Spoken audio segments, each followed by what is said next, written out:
देखिए संख्या ज्ञान, संख्या प्रणाली और संख्या पद्धति जो प्रश्नावली है वो बैक टू स्कूल कार्यक्रम के तहत आज अपना 8वां दिन है और इसका 8वें दिन में अपन इसका अध्ययन कर रहे हैं। देखिए पूर्णांक संख्या बिंदु संख्या 21 है और इसको इंटरग्रेस नंबर भी कहते हैं। ध्यान दें, आपको यह प्रश्नावली सबसे लंबी प्रश्नावली है। अपन इस बिंदु का अध्ययन करने के बाद पहले पूर्ण संख्या और प्राकृत संख्या, सम संख्या, विषम संख्या, इन सभी संख्याओं का अध्ययन कर चुके हैं। इसके बाद अपन कर रहे हैं पूर्णांक संख्या। किसका कर रहे हैं? पूर्णांक संख्या। पूर्णांक संख्या में कौन कौन सी संख्याएं होती हैं, कौन कौन सी संख्याएं होती हैं उसके बारे में भी अपन अध्ययन करेंगे। देखिए शून्य सहित यानी अब किसको किसको शामिल करके पूर्णांक संख्याएं बनाई जाती हैं उसके बारे में अपन अध्ययन करेंगे। पूर्णांक सहित शून्य सहित, शून्य को शामिल करना है तो शून्य को तो अपन ने पूर्ण संख्या में भी शामिल किया था, लेकिन क्या चीज नहीं की थी वो ध्यान रखें। शून्य सहित धनात्मक और ऋणात्मक चिन्ह वाली राशि की संख्याओं को पूर्णांक संख्याएं कहते हैं। यानी मतलब उसमें पूर्ण संख्या भी आएगी, जीरो भी आएगा, लेकिन जीरो के इधर ऋणात्मक संख्याएं भी इस पूर्णांक संख्या में शामिल हैं। यानी जीरो से लेकर 1 2 3 4 5 6 7 8 9 अनंत तक जाएगी। इधर भी जीरो से इधर -1 -2 -3 -4 -5 -6 -7 यानी गिनते ही जाओ अनंत तक, इसकी कोई सीमा नहीं है। ये सभी संख्याएं पूर्णांक संख्याएं कहलाती हैं। देखिए शून्य सहित धनात्मक और ऋणात्मक चिन्ह वाली राशि की संख्याओं को पूर्णांक संख्याएं कहते हैं। इसे I द्वारा प्रदर्शित किया जाता है और इसे Z द्वारा भी प्रदर्शित किया जाता है। यानी पूर्णांक संख्या को I और Z दोनों के द्वारा प्रदर्शित किया जाता है, लेकिन कुछ शर्तों के साथ किया जाता होगा, उसका अध्ययन अपन आगे करेंगे। ठीक है ना। अब देखिए यहाँ I बराबर अनंत अनंत अनंत -3 -2 -1 0 1 2 3 फिर वापस अनंत चल रही है।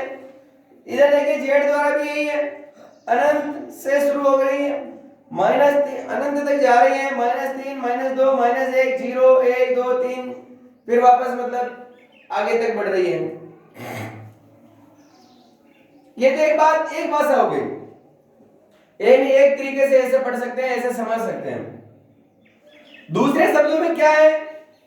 दूसरे शब्दों में सारी गैर भिन्नात्मक यानी भिन्नों को छोड़कर, गैर भिन्नात्मक यानी भिन्नों को छोड़कर, इसमें भिन्नें नहीं होती हैं। जो भिन्न की संख्याएं होती हैं वो मतलब पूर्णांक संख्या में नहीं होती हैं। यानी गैर भिन्नात्मक और दशमलव संख्याएं, गैर भिन्नात्मक और दशमलव संख्याएं पूर्णांक संख्याएं कहलाती हैं। यानी जो भिन्न वाली संख्या है उसको नहीं जोड़नी है, बाकी सभी संख्याएं और दशमलव वाली संख्या भी पूर्णांक संख्या कहलाती है।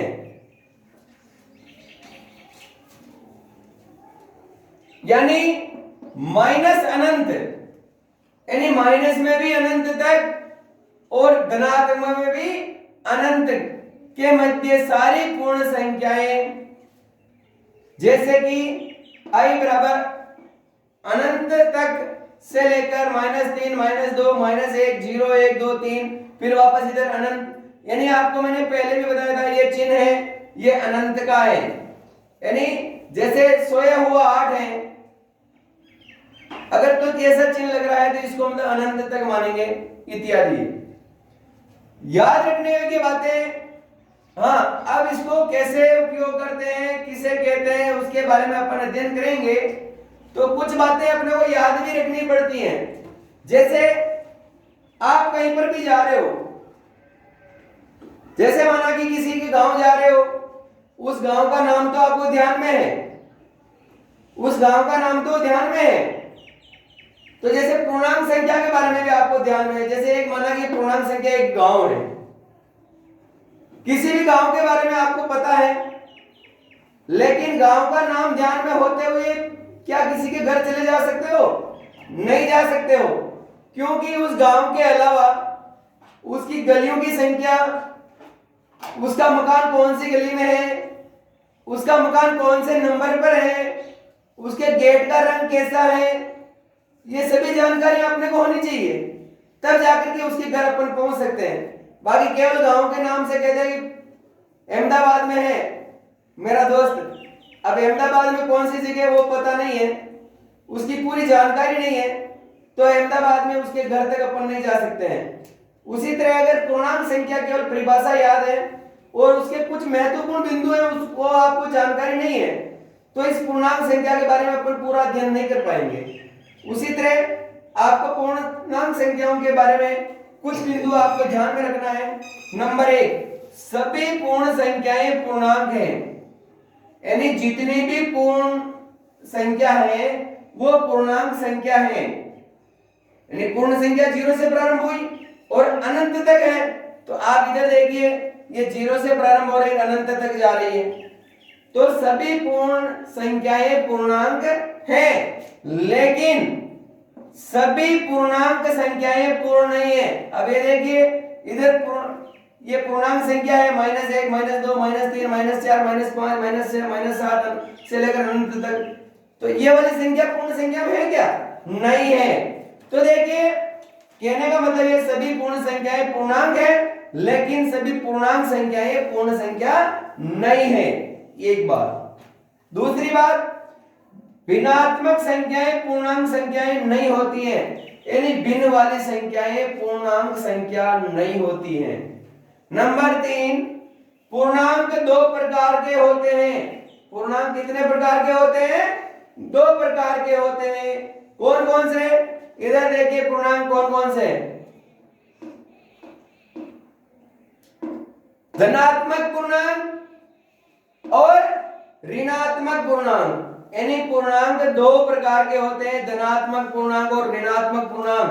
लेकिन इस पूर्णांक में एक पूर्णांक और भी है, उसके बारे में अपन अगले बिंदु में बात करेंगे, ठीक है ना।